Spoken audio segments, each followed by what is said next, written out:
Athletor Podcast. Damion Hahn joins us today. Thank you so much for coming on, brother. It's been challenging to get you on here.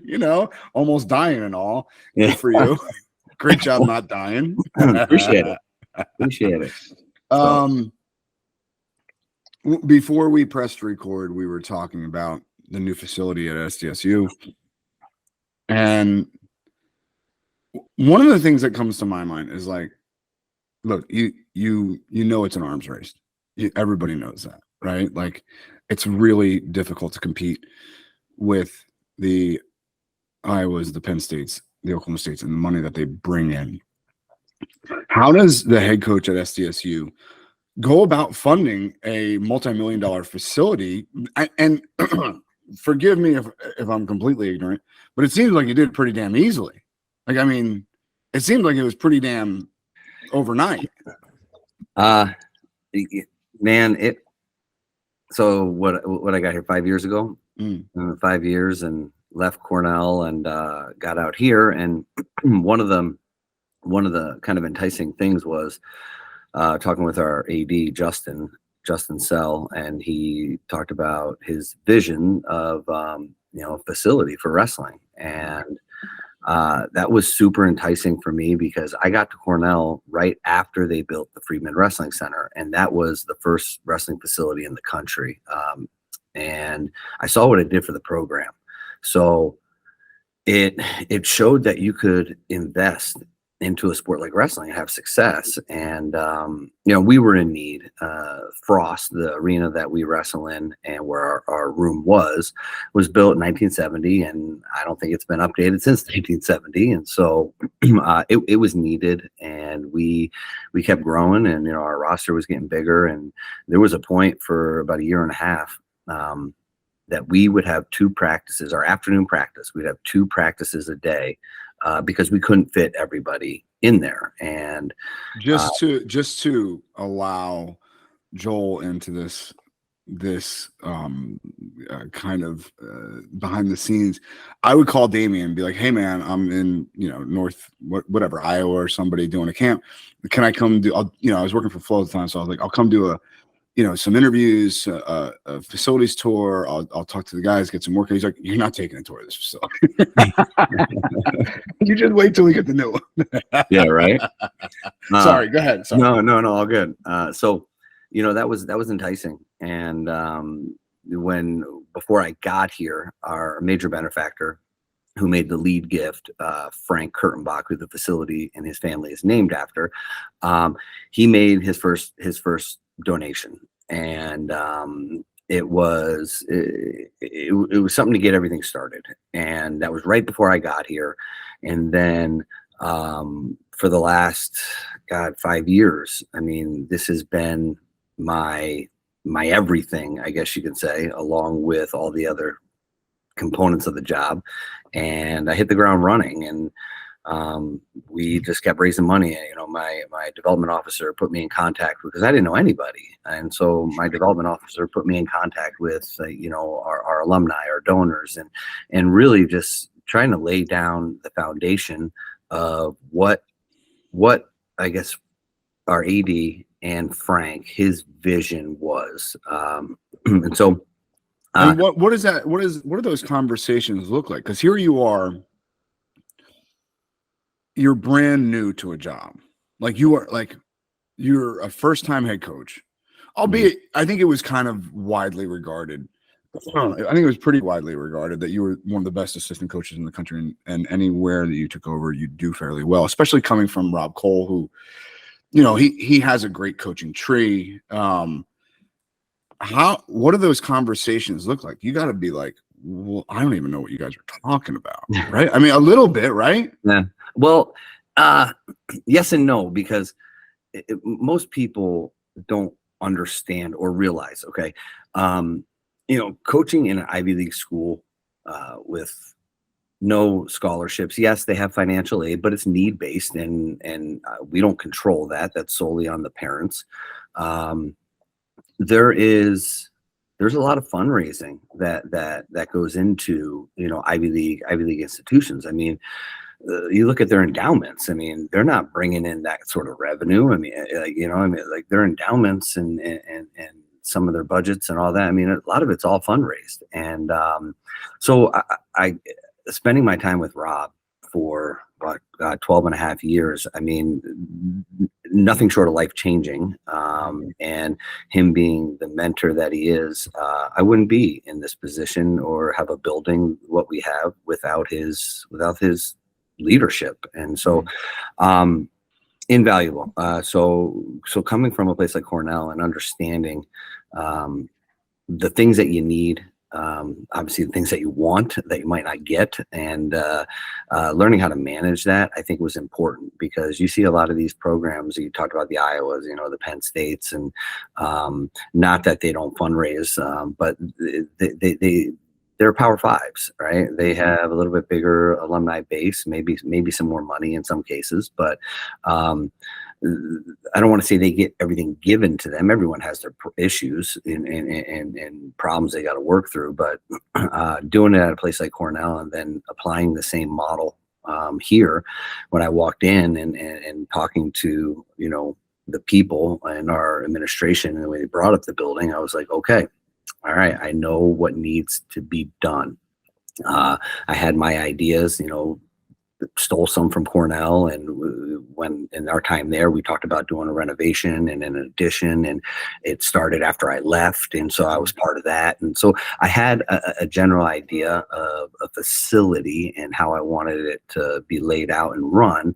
But as far as the fundraising component, it was about putting getting boots on the pavement and going out and meeting with these people, and then getting everything together with paperwork and pictures and ideas and pamphlets, and just trying to paint a picture for people, because that's hard, man. I mean, you're selling something that is not tangible at the moment, and blueprint. There you go. Yeah, for people to get behind that's difficult at times. And I remember one of my first meetings with one of our donors, and I had a couple pieces of paper, and I did it all on Word, and I used the lines, and I started drawing lines with my mouse, and I brought a pen with me, and I'm drawing all over it, and literally I'm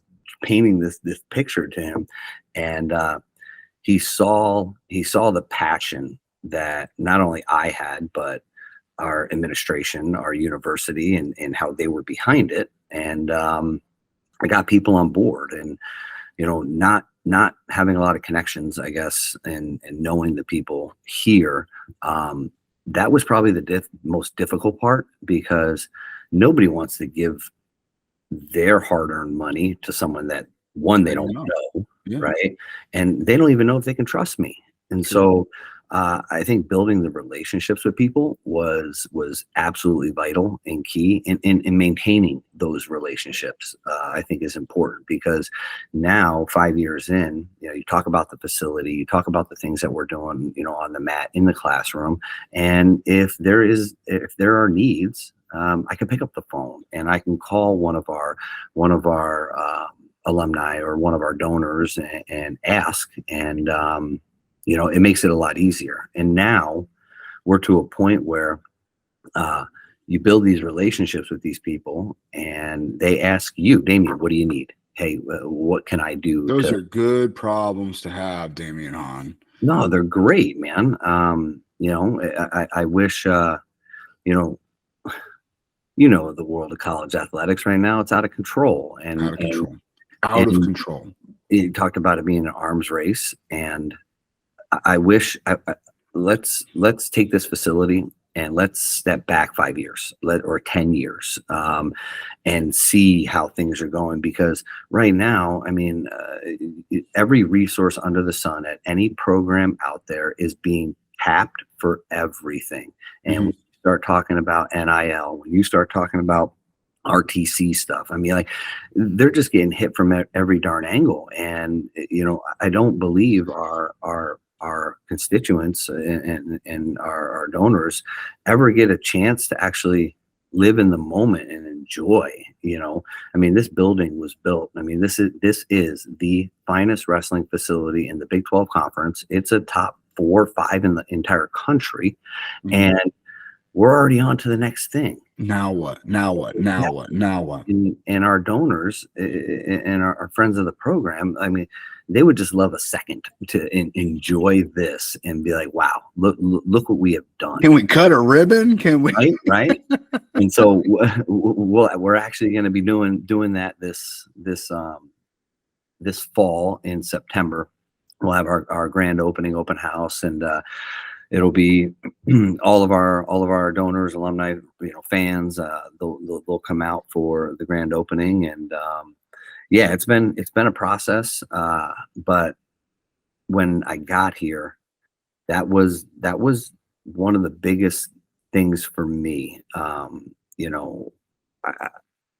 I knew what it could do for this program. I knew how it could change the landscape, and when you put brick and mortar down and you build a foundation, people can get proud. People can get behind, those things. And that's what we've been able to do. And it's taken some time. It's taken years off my life, but I got it done. And we got it done. And that was a big thing. I mean, our first couple, three recruiting classes, I mean, we sold them on this project.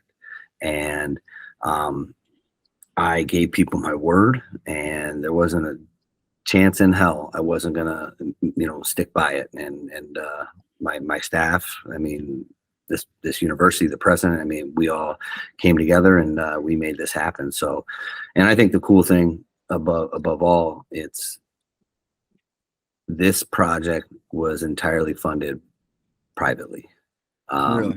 That shows the support for wrestling here at South Dakota State. I mean, it's truly, truly amazing when you talk about a university that has 11,000, a town of 25,000, and you have that's on game day, bro. Right. Let's be honest. Right. Okay. Right. And you build one of the finest facilities in the country. I mean, damn, that's something special, no doubt about it. What are some of the strategies or tactics you put in place to turn some of your, supporters from, I don't really know who you are, to how can I help? That was the time, the time part, and getting with them, meeting with them, going to dinner, going out and having a drink, and just socializing, and a lot of coaches in sport. It doesn't matter what sport it is, there's a little crossover here. I believe there are only 2 types of coaches in this world. Coaches that will win at the expense of their athletes, and coaches that win with their athletes. And when I say with their athletes, with their people, right? With their community, with their alumni, with their administration.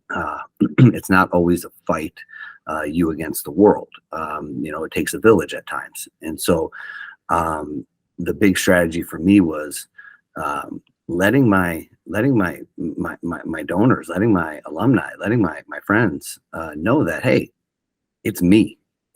Like, I am who I am. Like, I'm not sitting up on a damn pedestal somewhere. You don't got to cater to me. Like, hey, you need something, you call, and I'm there.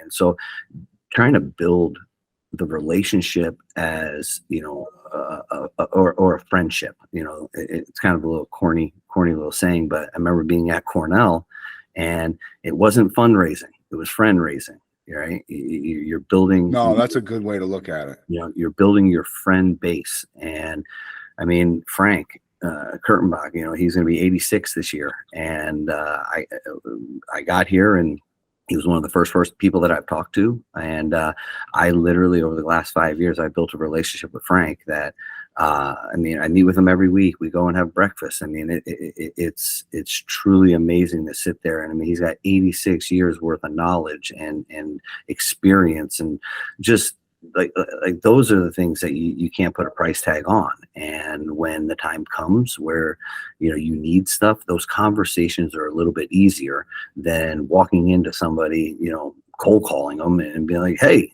I'm got this project going on over here. You want to donate some money? And they're like, who the hell is this guy? So that was my strategy of building the relationships and getting out in the community and letting people see, like, hey man, I'm no different than you. I might be the head coach at a Division I program and Power 5 conference, but hey, we can go out and we can socialize and we can have a drink and catch up and laugh and tell jokes, and I think that made people respect me a little bit and show that I am real. I'm not just a coach that sits up in his office and just people cater to. No, man. I mean, that's not how I operate. So it worked, and we're continuing to build our program, around this facility, with our kids, with our, with our club and the community. So it's, it was a good way to approach this project. It seems to have turned out. You said there's two types of coaches, but you preface that by saying that, of course, there's some type of overlap. Mm-hmm. Looking from the outside in to Division I college wrestling, and I would have to assume that it goes on in every sport. Do you have to make certain compromises in your ethics to be successful at a high level in Division I wrestling? That's wow. That's a can of worms, man. Because I do believe we all have a standard, right? Now, how far you deviate from that standard, that's a personal choice. And hey, if you're gonna walk that line, or not even walk the line, if you're gonna cross that line and go over, you got to be the one to be able to sleep at night and say, hey, listen, I did right or I did wrong. And hey, if you can handle that, hey, you do you, I guess. For me, I will walk that line. I'll do what needs to be done. I do have a standard. I mean, my staff has a standard, and we hold each other accountable. I think that's extremely important when everyone is on the same page. But to be successful, and there are ways. There are, what do they say? There's a million ways to skin a cat, right? Mm-hmm. Now, I like to do it the best way I can, because then I don't got to keep looking over my shoulder and worrying about, hey, did I do this? Did I not do that? I mean, I think you can be successful having very high integrity. I do believe that. And, maybe I won't, I can't say this, but the ultimate goal, I didn't come here to be mediocre or average. No, I want to be the best. And, I want to win a national title, and I want to have All-Americans national champions every single year. And I think we have the recipe to be able to do that. I think we have a system to be able to do that. Am I going to sacrifice some of the integrity? I don't think I need to. Where, you look at a lot of programs out there, a lot of coaches, and everyone is like, man, I hear this, someone's doing that. And well, the only reason I bring it up is because you are wide, and I'm sure you have an idea of this, but you're widely regarded as one of the genuinely honest guys in Division I sports. Genuinely honest, because there's a lot of guys out there that are just looking to advance themselves in a way. And that's, I get it, right? Like I get it. I never got that thought from when I talked to you. I mean, we've also known each other since you were a child. I know, right? Well, you remember my dad, man. Yeah. All right. Your dad. Yeah. Your dad really changed my life. If I acted like to this day, my dad was here, and if I acted like some of these coaches, dude, I'd have a foot so far up my behind. I mean, even today. So, and if you don't know Damion's dad. Please Google it, like, because that was a scary looking dude. I remember being petrified of him. He was the nicest guy in the world, but I was petrified of him. For sure, I was. Yeah. But yeah, so it's hard. It's hard, Damion, in this landscape of NIL and ultra competitive, backdoor into the portal, blah, blah. It's freaking hard to kind of stand there through the storm with your head up and your chest out, because there's a lot of snakes, dude. There's a lot of snakes. There's no doubt about it. I mean, it's difficult. And, let's just be honest. It's not just wrestling. It's every sport. No. I believe it's, and again, I say this all the time. I'm not a sports guy. I'm a wrestling guy. So I don't know how other sports operate, but I feel like in wrestling, it's just magnified because one guy can do so much for your program, right?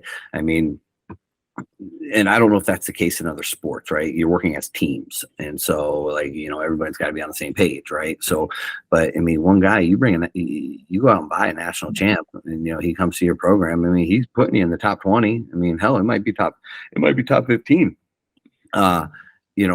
based off one guy. And so you see the dramatic, you see the big impact of what is happening in the NIL and transfer portal. I want to say that, all these things that are happening with college athletics, you got the NIL, you got the transfer portal, in theory, they were great ideas, right? I mean, in theory, the transfer portal, right? You get a kid that he's never going to see the light of day, or a coach recruits over top of him and he can't get into the lineup. He's good and he just wants his shot. That's what the transfer portal's there for, right? The kid, hey, coach. Theoretically. Yeah, theoretically. That's what I want. I want an opportunity. You know what, man? You go do that. You pursue that. The NIL, NIL was put in place for these kids to make money off of themselves. I mean, you remember, like, when you were in college, I was in college, and I mean, only up until a couple of years ago, you could have the best wrestler in the country on your team, and he can't even market himself to put on a camp. You would have to be listed on the back page somewhere underneath a staff, and like it was stupid. And so, like, you talk about NIL and these kids being able to make money, and they're going to abuse it. That's why we can't have nice things. And people abuse the privileges that they have. And now, dude, we're not even talking about these kids making money off of their name, image, and likeness. It is pay to play. Like, these kids are just like, they're getting bought. And it's a shame because, do you blame them? I mean, no, it's hard to, man. It's really hard to, and this is where, let's back up and let's talk about the fundraising component and the relationships that you build with your donor base. You got to build the same relationship with your kids. And if you have a good enough relationship with them, then that matters, and they trust you. They will go to battle for you, and you do them. So, I mean, what do we have? 2 All-Americans this year, to 14th in the country, a national finalist, and they're coming back to South Dakota State to compete. And one of them's going to finish up his master's. The other one's getting into his master's. So theoretically, they could be gone. Oh, they could be gone tomorrow if that were the case. And I feel like we've built up a unbelievable relationship with our student athletes that they trust us. They know we're going to do right by them. And you talk about going back to the ethics comment and all that.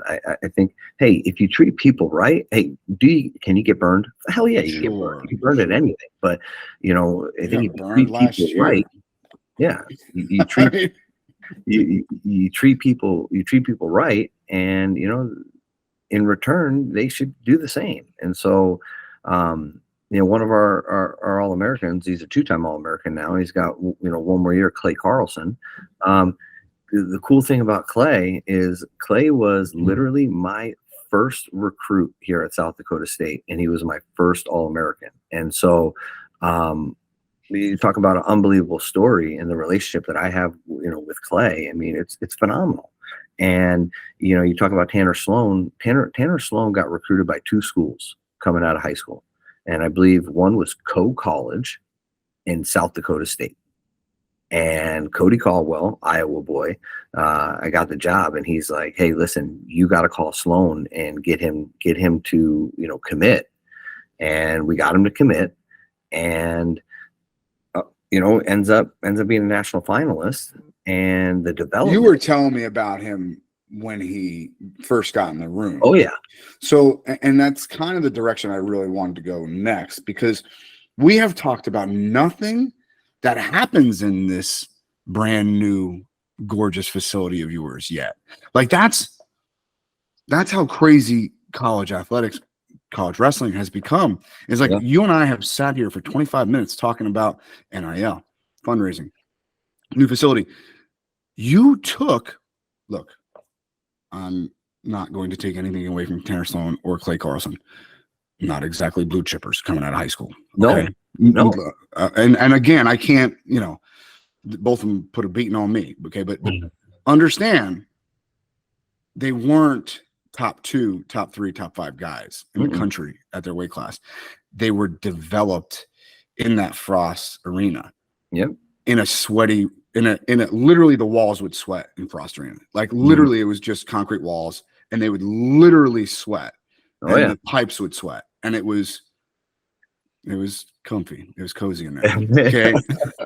You don't got to be nice. It was cozy, but you're developing athletes. You told me about Tanner Sloan. You said, listen, by the time he's a junior, he's going to be an All-American. He's going to be an All-American. And sure enough, there he was in the national final. Yeah. So how are you identifying the talent that you can develop? What do you look for in a talent that you can develop? It's funny. I had my staff in here a little while ago. We were talking about, just recruiting and some of the guys that we have up on our board and the guys that we're looking at. Don't get me wrong. What I love to start with, pound for pound, number 1 recruit in the country. I mean, everyone would, right? That's just you. I don't want to say you start with a better product, but you start with a more closer to finished. Yes, right. And so that would be awesome, but that's not always the case. And you got to take, or you got to get, the kids that you like, that they like you, that they will work well within our system, some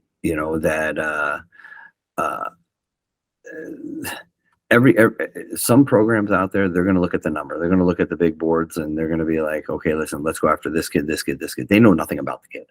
They just know that, hey, listen, he's ranked 5 in the country. I guess that's a place to start.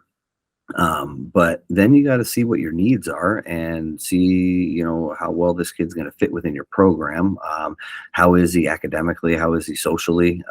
Those are all components, because listen, if you don't have your stuff together academically and or socially, dude, who gives a damn about on the wrestling mat? I mean, like, that's one of the things that I truly enjoy about, my job is I believe we have good kids, and are they altar boys? No, far from it. But I believe they're good kids, and that's my job and my staff's job to educate them on what's right and wrong, for the most part, and help mentor them to be good people. And so when you talk about the types of kids that we're looking for, I want someone who loves to compete, right? I mean, that's awesome, because if a kid loves to compete, you can work with that, and you can create something. That's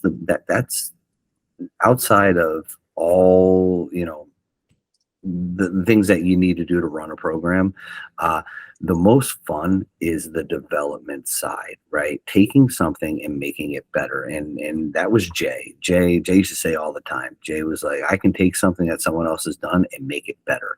That's something that I believe our program does well, because we pay attention and we invest the time and effort into our guys on an individual basis every single day, and focusing on what they need to be successful. Because it's not cookie cutter, man. It's not the same for every kid. Every kid needs something a little bit different. And when you talk about a kid like Clay Carlson, who, he wasn't a top recruit. He one-time state champ out of Minnesota. And him coming in here, that dude's a dairy farmer. And you want to talk about work ethic? That dude works his tail off. And you saw his abilities. You saw what he had. And it was just kind of, if you want to say refining, right? Refining some of those technical things that would help him get to where he needs to be. And that's the fun part. Tanner Sloan, same way. You saw his abilities, you saw the gifts that he was given. Now let's exploit it. Let's exploit it and put him in the best possible positions to be successful. So for me, man, I love guys that love to compete. There are all levels of skill, right? I would say a Clay is not one of the most skilled guys out there. No, he is not. But let me tell you what he makes up for it in that work ethic and that he's tough. He is tough. He is tough as nails. And so, that's why wrestling's awesome, because you can get such an eclectic group of guys, and if they are managed and trained correctly or appropriately, you'll see some things happen that people will scratch their head and be like, where the hell did this guy come from? But I think our system works. And that was the cool thing about when I got here and I put the staff together. We kept Cody Caldwell, who was instrumental in what we're doing today. I brought Cam Simas with me, recruited him, coached him, at Cornell. And then, we had Chris Dardanes at that time. And then Chris moved on, got a head job, at a high school and is teaching. And then, we got Brady Berge. So like the cool thing about my staff is they are selfless. It is all about these kids. There is no other way around it. And when we come into the office and we come into the room, and it's like, there's no egos. Like, we all know what needs to be done, and we work together to make sure it's accomplished. And you don't have that in a lot of programs. You have like, oh, he's the lightweight coach, he's the upperweight coach, he's got these guys, those are his guys, don't mess with that. Like, no, that's not how this. If that were to do that here, no, they ain't gonna fly, because I'm not gonna allow that. Because these kids, they all gravitate to people they feel comfortable with, and that's gonna happen just naturally, organically. You want that to be the case. And when that starts to happen, they've kind of found their guy. They found the guy that they trust, right? And not that they don't trust everyone, but they have that bond, and you can do things with that individual that others can't. And that's the fun part. You're building something. And that's what we did at Cornell. I was able to build relationships with a lot of guys at Cornell and ultimately have success. And we applied the same philosophies, here, and we pulled some, little bits and pieces from different places, with Brady and Cody and obviously Cam was at a couple places. So kind of meshing it all together and applying it on a daily basis to what our kids need to be successful. You talked a little bit about competitiveness, academics, some of the different things that you look for in your recruits. What are kind of some of the other factors or traits that you take into account when evaluating a recruit? Well, I like to see guys, I already said compete, right? So I want to see them, out there, challenging themselves, right? Wrestling the hardest competition that they can see. Now, hey, look, we're in South Dakota. All right. In the Bay Area, I believe there's 4 million-ish people, right around there. In the entire state of South Dakota, there's about 750,000 in the state of South Dakota. So when you're looking at some of these local kids, you want to see them challenging themselves and trying to get the best competition out there. When you're looking at this region, obviously, you can jump into Minnesota, Iowa, Nebraska, and North Dakota. North Dakota is a lot like South Dakota, but some of those other states, they have a lot more population, a lot more opportunities to compete against high level kids. So I think that's important, trying to track down some of that good competition and going, to the big tournaments, going to, we just got back from Fargo, we had a handful of our commits and guys that were recruiting there, scrapping it out. I want to see these kids do that. I want to see them how are they academically, right? Because I think that's important. That's a great indication of priorities in their life, and that's something that we hold in high regard, here at South Dakota State. We didn't hit our mark this year, but these last 2 or 3 semesters, have been the highest GPA in program history. We were just shy of a 3.5. We had 3.49 and then 3.47 and 3.43. And that just doesn't happen by chance. It happens because we invest the time and effort into that. And listen, if you don't get your academics done, guess what? You're not wrestling. Mm-hmm. And I think in today's world, we talked about ethics, right? We talked about, do you have to do certain things, let things slide and all that. There are times you pick your battles, but let me tell you, man, I want to make sure that these guys, one, are successful while they're here in the classroom, successful on the mat. And then more importantly, when they leave here, I want to make sure there's a good person going out into that world. And that is paramount. To be honest. So, so you talk about the academics. All of our guys, doing that background, the research, and making sure that, one, they're taking the courses that they need to take. They're excelling at the academic component. And then I want to see, hey, we'll check. I'm going to check your social media. I might not be on it a lot. I might not be posting or tweeting or whatever. I don't have an Instagram. I got a Twitter. But we're going to check your social media. We're going to check some of these things. That is he doing the right things, and or at least presenting the right thing. Right, 100%. And so I believe coaches and or recruits and parents, they can do the exact same thing.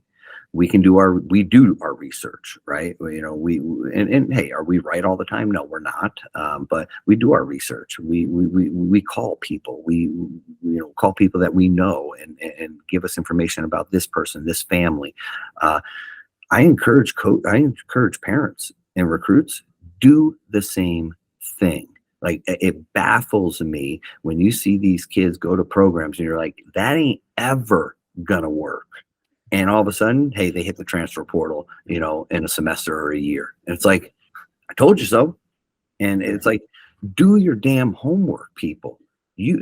As easy as it is to find any information I want about a kid, who, an athlete, from athletics, academics, from social, you can do the same thing on a coach. It's probably even easier, and you can see who these coaches are. You can see if they're men of their word, or they're shady, or whatever it takes. And I think if both parties invested a little bit more time on that, we might see less transfers. We might see less transfers. That would be the thing, because as you dig though, as you dig on a kid, let's say you're starting to develop a relationship with them, right? You've called them once or twice, maybe even they've come on a visit. Is there a non-starter? Is there something that goes up in your head and says, "Oh, this kid isn't going to fit here. There's no way," because of this one thing, or maybe it's a series of a couple things? Yeah, I mean, that happens from time to time. I think I think every person in your program has value, right? And if you take that kid, he becomes your responsibility. And because, hey, whether the kid or the parents, they trusted you. You put the time and effort in, you recruited their kid. Now they're sending their baby boy off to you. And now they are expecting you to take care of them. And so I do believe every kid in your program has value. Now, where that value is, that varies, right? You might have guys that, hey, their best value is on that mat. They might have a combination of all three on the mat, academics and social. They might only have one. And we have kids within our program. We had them here. I mean, we have them here. We had them at Cornell. We had them at Minnesota that, hey, they're never going to see the light of day. They might not ever put that singlet on, but they are phenomenal kids. They are great workers and they are great students. And they show up every single day. They're reliable and they do everything and anything asked. Like I said, every kid has value. And so I think the hard part is, and you can say it goes both ways, for a kid and in a program. But I see a lot of programs, they take these kids and because for one reason or another, I mean, they might have been a great wrestler or high ranking or whatever, they get them in their program and they don't like them. They don't turn out and they're like, we got to get rid of this kid, just boot him off the team or find a reason. And it's like, are we fixing any issues by doing that? I don't know. Right. I would rather take the time and try to fix the problem. And maybe that's a downfall of me. I don't know, but maybe I'd rather try and fix the problem rather than push it off on somebody else. That's what that's what I feel is happening right now with everything. It's like, oh, let's get him over here. He's his problem now. Like, no, man, we're not fixing anything. Like, let's fix our problems and not pawn them off on somebody else. And so when we bring a kid in, if he's struggling on the mat, okay, let's not just, hey, next man up. Let's try and fix the problem. If he's struggling in the classroom, let's fix the problem. Socially, same thing. Let's teach these kids because I generally don't believe like people just are bad natured, right, at heart, right? I don't think someone wakes up in the morning and be like, you know what, I'm gonna go out and lose today in wrestling. I'm gonna go lose this match because I just don't give a damn. Like, no, I don't think kids go out there wanting to lose. I don't think kids go out there and wanting to say, you know what, I'm gonna get every question on this test wrong. Like, no, nobody wants to do that. Or I'm gonna go steal that car. No. Like, I think these kids, like, they need guidance. And that's one thing that I stand strong behind is that mentorship. And, you look at the kids that have success at the collegiate level. Some of them, it's pretty easy, right? They come in and they're, that top blue chip recruit and you got one job. Don't mess them up. Just let them do their thing. Right. And then you have the ones that they need that work. They need the time and effort. And that investment of time is so crucial in their development. And you can see it blossom, man. It is the coolest thing in the world. And and maybe this is where I get it from, my dad was a coach. And I remember growing up that, God, my house was like Grand Central Station. I mean, there was people there all day long coming and going. And, my parents had this open door policy and they took in whoever. And, it's life changing. You see the impact that you have on people. And there's nothing more gratifying. It truly is, a special thing. And I didn't really get it until I stopped competing myself. When I stopped competing myself and it was just straight coaching, man, if that feeling would have came sooner, I probably would have got into coaching right after college and didn't compete because I got so much more enjoyment out of watching others succeed and having a part of that than I did having success myself. And I think it's just a unique thing. And so, I kind of went off on a tangent, but that's good. But going back to the, what we look for, I mean, there's so many components, and it's not just one, So let's say a kid above marginal wrestler. I don't know how else to put that, but like, he's not winning Super 32. He's not winning Fargo. But he's above marginal. He's a round of 12 guy at some of those things. And maybe he's not lighting the classroom on fire, but he's doing fine, right? 2.8, 3.2, whatever. How does he get it? How does he get in front of you and your staff? How does a kid that maybe is just right underneath the radar, how does he get in front of you? I mean, these kids and parents and coaches, I mean, we get people that reach out to us all the time, right? Hey, take a look at this kid. And I mean, that's one way. I think for me,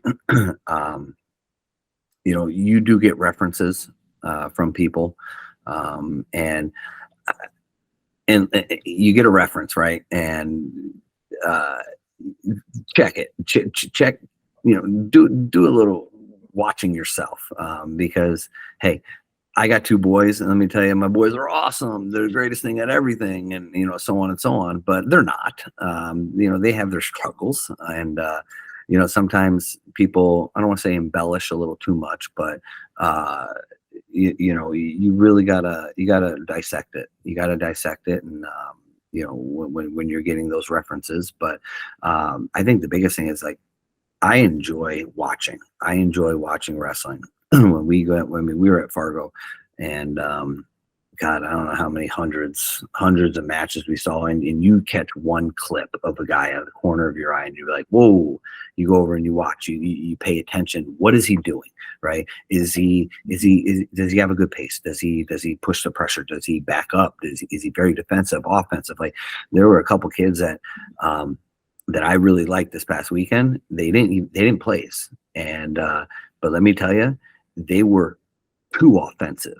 They were going out, they took 100 shots in a match, and it cost them because they're winning in a close match, and there's a couple seconds left, and he's still attacking, and he's trying to drive a guy out of bounds, and he gets stepped out, and now it's tied up, and he loses on criteria or something like that, right?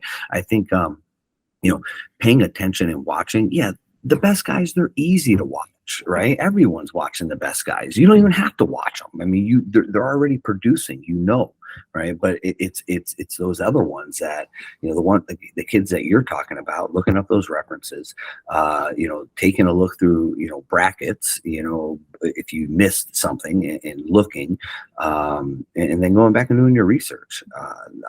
That is, you have no idea how many coaches don't do that.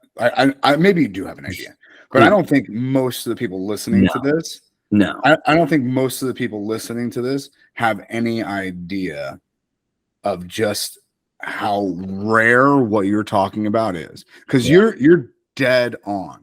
Yeah. They will look at the rankings, and they'll just go down the list. Yeah, and that's it. Absolutely. I mean, like we picked up a kid this year, and he's going into his senior year. He came down to camp, and his dad reached out beforehand and let me know that he was coming, and he was going to come down and look at some of the he wants engineering. He's looking at our engineering programs, and I came over to camp, and I'm just watching the kid all week long, and now, granted, could the kid be putting on his putting his best foot forward, trying to impress us? I mean, probably, but I was watching him interact afterwards. I was watching what he did and how he handled himself, and asking him questions. And let me tell you, this kid, I don't know what his top end is, but holy heck, man. I mean, he was just getting after it, and very knowledgeable of what he was doing, and just, I mean, impressed. I was like super impressed. And that's the type of kid that I was like, all right, man, hey, we'd love to have you, so there are so many different ways to go about it and pursue it. I remember I was over talking to our football coaches and we started because we're recruiting a couple of the same kids, some South Dakota kids that are heavyweights, and they're getting recruited for football too. And so they're asking me some questions on some of them, and I just started poking around. I'm like, what the heck do you guys look for? I don't know anything about football. And I threw up some of their weights, and they were talking about times on 40s and actual wingspans and stuff like that. And they're like, you can work with some of these kids depending on some of the features that they have and all that. And I'm like, oh, okay. We're talking about some linemen, and one has longer arms than the other, and that's a benefit, I guess. And so it's just you pick some brains of different sports and coaches. And I mean, I don't want to say it's easy, transferables, but some of them are, right. Some of them can match up, and you can have success with, on the field of play and then on the wrestling mat. So I don't know. It's so much more. Like I love, and I haven't had this question in a long time, but someone asked, so what do you do? And I'm like, oh, I'm a college coach. And they're like, oh, that's it? That's all you do is coach? And I haven't had that question in a long time, but coaching, man, I feel like that's the fun. That's the easy part. Right. It's all the other things that you gotta do. And we haven't even got the kid to campus to start coaching them. And, it's doing the homework, right. Doing the homework and making sure that this guy is someone that is workable within your system. And the kids that have the most success, I believe, if they're not, those blue chippers, the guys that develop, are the ones that come in and they have their guards down, and they step into a program, and it's like, okay, tell me what I need to do. Those are the kids that, hey, they'll run through that wall for you. And not every kid is like that, because, hey, these kids today, man, I mean, they're fewer and further between. Yeah, I think in 2023. Yeah, sure. It's insane. And now you talk about these high school kids getting NIL deals. They think they're king, what, and they're coming into college, and they're like, yeah, I'm doing it my way. And so, but yeah, I mean, I wish I could say there's a specific formula or route. There's really not. I mean, you got to do your homework. A lot of feelers. What it comes. A lot of feelers. Yeah, for sure. All right, we are running out of time. Damion Hahn, thank you so much. I know. I got to get over to the gym. I got practice. Thank you. You are the man, especially for those of you that don't know, Damion got a little bit sick last week. He was a little bit banged up. So, but he's too tough to not reschedule. Yeah. Hey, but on a serious note, let's do it again. I'd love to. We go way back, buddy. And anything I can do to help, and as long as we're promoting wrestling, I'm all for it. Especially if it's Jackrabbit wrestling, I'm in. Appreciate you, brother. Thank you. All right, man. Be good. All right, later.